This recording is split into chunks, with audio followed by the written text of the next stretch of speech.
정치 좀 아는 누나들 최민희 전 의원, 진수희 전 의원 두 분과 함께합니다. 어서 오십시오. 네, 안녕하세요. 네, 우리가 추석 연휴 직전에 만났었잖아요. 네. 그죠? 그리고 연휴를 지내고 또 며칠 지났는데 여전히 조국 정국이네요. 그죠? 연휴 끝난 월요일부터 황교안 대표의 삭발, 릴레이 삭발 쭉 이어지고 지금 자유한국당, 바른미래당 의원들이 국정조사 요구서 냈죠? 그죠? 네. 어젠가요? 오늘인가? 국정조사 필요하다 이거죠? 그 두 당 입장은 그런 거죠. 그러니까 왜 필요합니까? 그러니까 청문회가 있기는 했으나 왜 처음에 이틀 하려고 하다가 하루로 이렇게 됐고, 따라서 증인 출석도 전혀 안 됐고. 거의 안 된 상태에서 또 자료 제출도 없었고, 또 그날 조국 당시 후보자가 해명하고 설명한 이런 내용들하고 지금 드러나는 거하고 상당히 이제 괴리가 있는 것들도 있고 하기 때문에 그런 모든 걸 좀 종합해서 제대로 한번 따져봐야 되겠다라는 게 이제 두 당 입장인 것 같아요. 근데 이제 이게 처음에 해임 건의안, 국정조사, 특검 이 세 가지 이야기를 하다가 3종 세트. 네. 맞았죠. 해임 건의안은 국회 통과 요건이 굉장히 까다롭죠. 제적 의원은 과반수니까. 그다음에 특검은 뭐 일단 지금 검찰 수사가 강도 높게 진행이 되고 있기 때문에 특검 얘기를 꺼내는 거는 뭐 적절치 않다는 판단이었던 것 같고, 이제 그러다 보니까 국정조사로 이제 의견이 모아져서 일단 다른 야당의 동의는 얻지 못한 상태에서 그 두 당만으로 지금 그 국정조사 요구서를 제출을 한 것 같아요. 네. 최민희 전 의원 어떻게 보세요? 일단 야당은 뭐라도 해야 하니까요. 그래서 국정조사로 지금 조국 장관 사퇴 담론을 끌고 가야 되는 거라 그거에 대해서 뭐라고 할 수는 없을 것 같습니다. 근데 이런 생각은 좀 들어요. 국회가 왜 이렇게 무력할까? 이런 생각은 한편 드는 게, 청문회를 했는데 사실상 그렇게 만족스럽게 느낄 만한 청문회가 아니었다고 보이거든요. 그럼 여전히 저는 국정조사를 한들 뭐가 그렇게 달라질까? 조국 장관을 혼내고 왜 그때 이렇게 말했냐? 그러면 조국 장관은 이 부분은 내가 착각했다. 뭐 이렇게 하지 않겠습니까? 그래서 그렇게 장이 열리면 뭐 또 그렇게 효율적인 국정조사가 될까 하는 걱정은 좀 있습니다. 그리고 증인 문제만 해도 검찰이 본격 수사하기 때문에 사실 증인들이 대부분 안 나올 너무나 확실한 빌미가 마련돼 있어서 지금은 게다가 윤석열 검찰총장의 검찰이 사실 야당 입장에서 보면 이보다 더 좋을 수는 없다. 잘하고 있지 않느냐? 이런데 뭔가를 더 하는 것이 필요할까? 검찰 이상으로 할 수 있을까? 이런 생각은 좀 듭니다. 당연히 여당은 반대겠죠. 저 질문에 대해서 어떻게 생각하세요? 검찰 이상으로 잘할 수 있을까? 국정조사 실효성 있을까? 그 말인 거죠. 네. 근데 이제 국회의원들 입장에서 특히 야당 쪽에서는 그런 생각이 들 것 같아요. 그래도 명색이 국회의원들인데 국민의 대표인데 검찰 수사만 멍하니 바라다 보고 있는 형국이 될 수도 있잖아요. 그러니까 뭐래도 국회 차원에서 이 의제를 끌고 가기 위해서 뭔가를 한다는 모습을 좀 보여줄 필요도 있겠고, 또 야당 입장에서는 일종의 정치적인 공세를 계속 이어나가서 지금의 여론 보면 추석 이후에 오히려 그건 이제 검찰 수사 결과 먼저 이런 게 이런저런 이야기가 나오다 보니까 거죠. 검찰 수사 내용하고. 그러다 보니까 이제 그 여론은 애초에 대통령께서 임명하실 때는 아마 이제 추석 지나면서 이제 이렇게 좀 전환이 되고 이러기를 기대를 하셨을 듯한데 오히려 반대다. 더 악화돼서 그 부정적인 여론이 높아지고 그게 이제 대통령 지지율을 끌어내리는 그 이유가 되기도 하고 뭐 이런 상황이다 보니까 뭐 야당 입장에서는 저는 그 표현 싫어하는데 호재 뭐 이런 호재라고 생각을 하고 이 의제를 계속 끌고 가고 싶죠. 그러니까 최민희 전 의원이 과연 이게 성사가 되면 실효성이 있을까를 걱정하셨는데 사실 이건 성사되기가 어렵죠. 더불어민주당이 동의하지 않는 한 국정조사는 안 되거든요. 성사는 안 될 것 같지 않습니까? 또 야당도 그걸 알면서 정치적 공세의 수단으로 제시한 거 아닐까요? 그러니까 저는 야당의 정치 공세를 뭐라고 하는 건 아닌 것 같고요. 그건 정치 공세하는 것이고, 일단 실현되기 어려운 이유 중에 하나는 대한정치연대가 반대하고 있습니다. 이유는 윤석열 총장에게 힘을 실어줘야 된다. 이게 이유더군요. 예. 그래서 그게 지금은 좀 합리적으로 보인다는 말씀 드리고요. 그다음에 여론 지형이 나빠진 건 맞습니다. 그게 왜 그렇게 됐냐면, 저는 거꾸로 조국 장관은 국정조사가 돼서 반론할 기회를 얻으면 더 좋을 거라고 생각을 합니다. 왜냐하면 일방적인 검찰인지 어디서 나오는지 일방적인 불리한 보도들이 추석 전후에 쏟아져 나왔거든요. 그리고 조국 장관의 부인은 그거에 대한 반론을 할 수가 없는 상황이기 때문에 지금 최소한의 반론을 하고 있어서 페이스북을 통한. 네, 근데 그것도 뭐 또 페이스북 한다고 뭐라고 하니 반론권도 안 주고 있는 상황이라 뭐 여론 지형이 나빠질 수밖에 없어서, 오히려 저는 조국 장관은 청문회를 원했듯이 국정조사도 원할 수 있다고 생각합니다만 성사되기는 어려울 것 같습니다. 그리고 여론지형 말씀하셨는데, 또 하나는 이게 저는 오히려 여론지형에서 이렇게 그 흐름을 보면 황교안 대표가 삭발한 이후 삭발 릴레이가 이어진 요게 반영된 여론조사에서는 자유한국당 지지율이 또 많이 떨어졌거든요. 올랐다가 떨어지고 있어서 민심이 그렇게 만만치가 않다. 이런 생각입니다.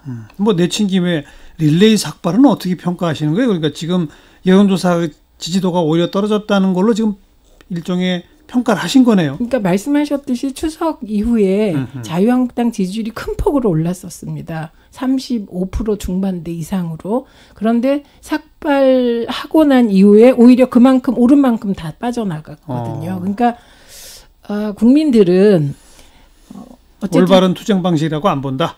그러고 계신 것이 아닐까. 효율적이지 않다고 보시는 것 같습니다. 예. 어떻게 평가하세요? 릴레이 삭발. 릴레이 삭발이요? 뭐 전 거듭 말씀드리지만 저 개인적으로는 동의하지 않는 방법인데, 지금 한국당 입장에서는 뭐래도 좀 해야 되겠다는 뭐 이런 생각이 들고, 아마 주변에 약간 조금 뭐랄까 충성스러운 지지자들이랄까, 이런 분들은 자꾸 또 이렇게 압박을 하시나 봐요. 당신도 해라 뭐 이런 식으로 그 지역구의 당원들이나 이런 분들이. 그런데 이게 있는 것 같아요. 이게 그런 생각을 해봤어요.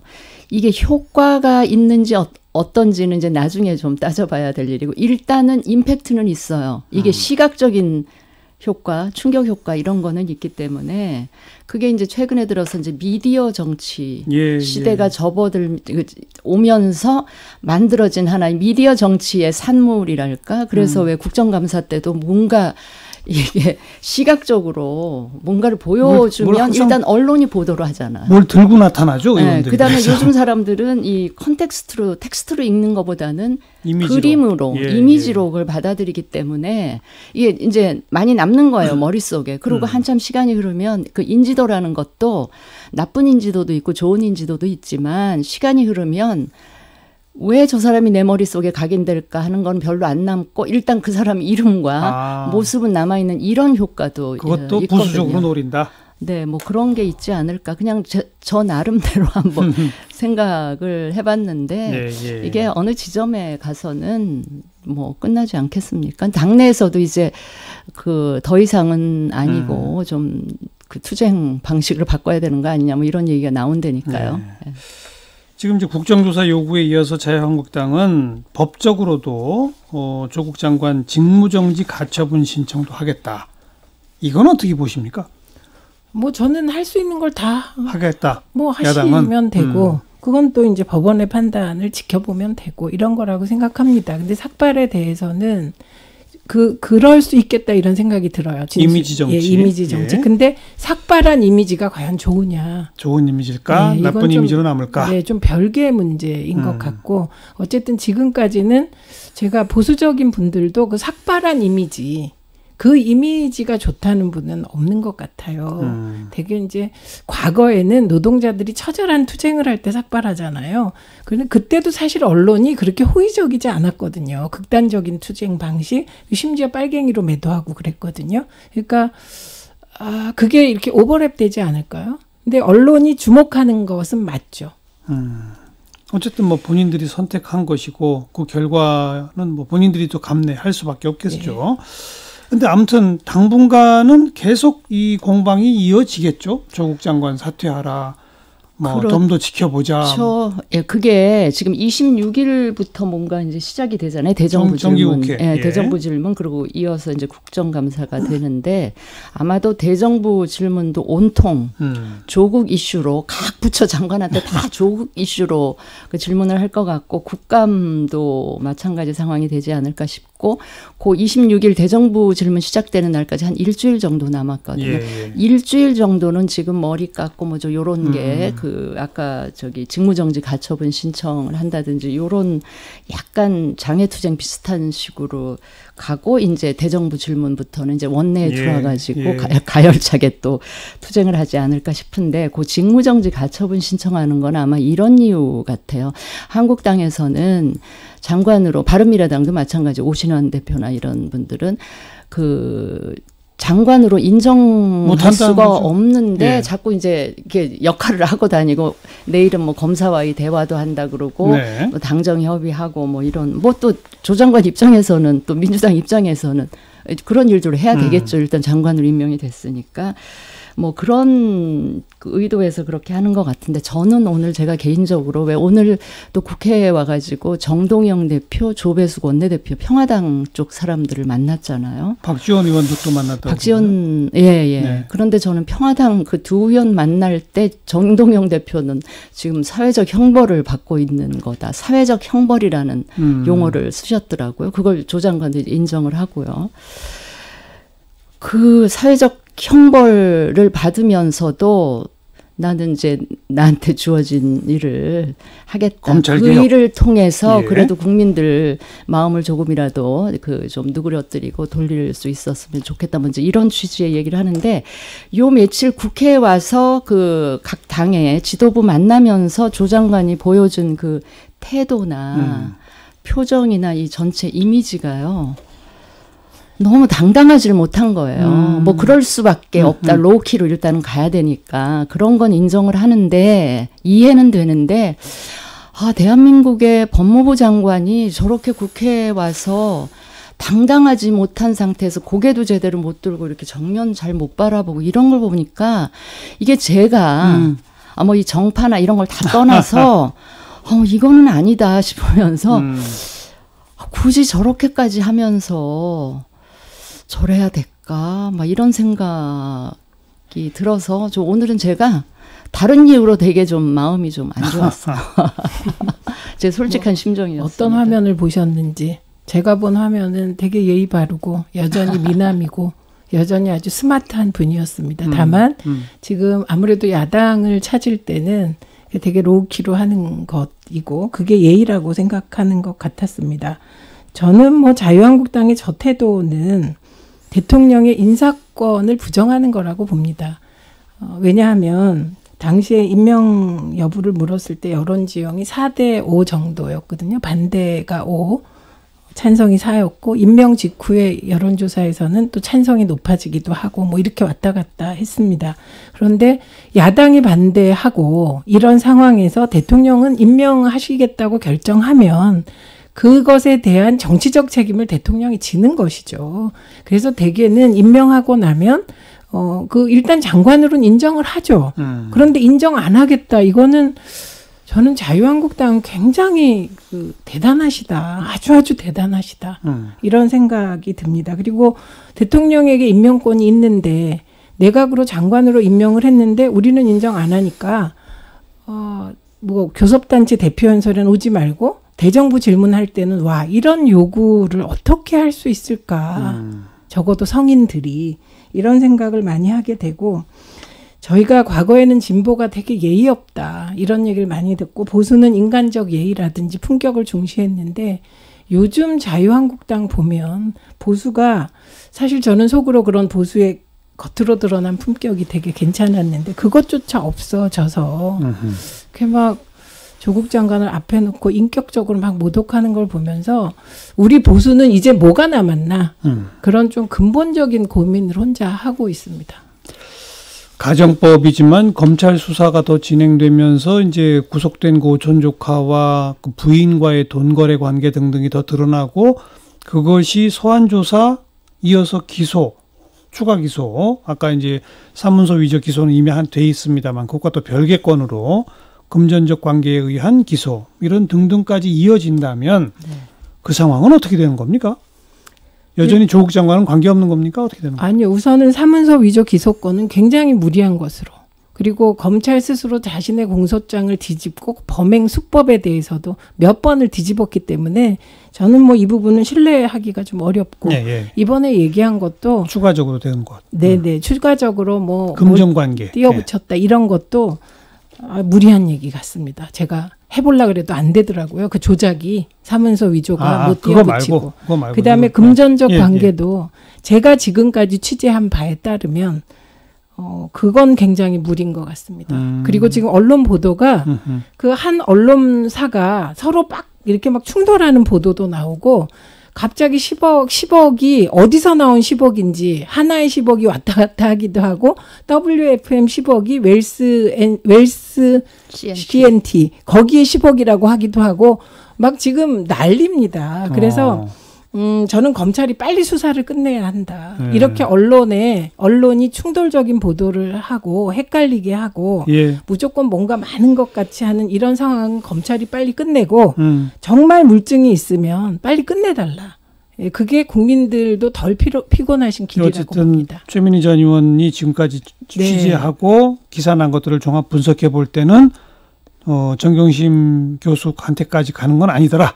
네, 가족 사기단 아닌 것 같습니다. 자, 저는. 어떻게 보세요? 근데 저는 요 며칠 저도 뉴스를 열심히 팔로우업을 해서 요 그 특수부에서 수사한 돈 흐름 이런 거는 하도 반복적으로 보다 보니까 대충 윤곽은 잡히더라고요. 그렇게 혼란스럽고 복잡한 것 같지는 않아요. 그런데다가 제가 그 정도면 이 특수부 검사들은 수십 년간 그것만 한 분들이잖아요. 특수부 검사들은 이미 감도 다 잡고 그림도 다 그리고 그랬을 것 같아요. 그런데 우리 최 의원님 말씀하신 대로 빨리 수사 결과 같은 걸 정리를 해서 기소를 할 건지 말 건지 그런 걸 빨리빨리 정돈을 해 주셨으면 좋겠다 하는 생각이 들고요. 저는 여전히 제가 되게 유감스러운 거는 민정수석으로 있다가 또 법무부 장관 얘기도 나오고 뭐 이랬잖아요. 그럼 민정수석 갈 때부터 이게 주식 직접 투자 못하니까 주식을 다 팔았잖아요. 그래서 펀드로 갔다는 거죠? 아니 그러니까 펀드가 아니고 그걸 그냥 그냥 예금에다가 단순하게 하지 수십억 재산 가진 사람이 그걸 또 재산을 또 막 불리겠다. 그러니까 일반 국민들이 보면 그래요. 그거 공직할 사람이 재산 불리겠다고 그걸 뭐 그렇게 하다가 지금 이렇게 된통 당하나. 이건 뭐 다 지나간 일이니까. 알겠습니다. 또 일주일 뒤 최민희 전 의원, 진수희 전 의원과 또 이야기를 하게 될지 다른 이야기를 하게 될지. 저도 피곤합니다. 솔직히. 보겠습니다. 최민희 전 의원, 진수희 전 의원 수고하셨어요. 네, 고맙습니다. 감사합니다.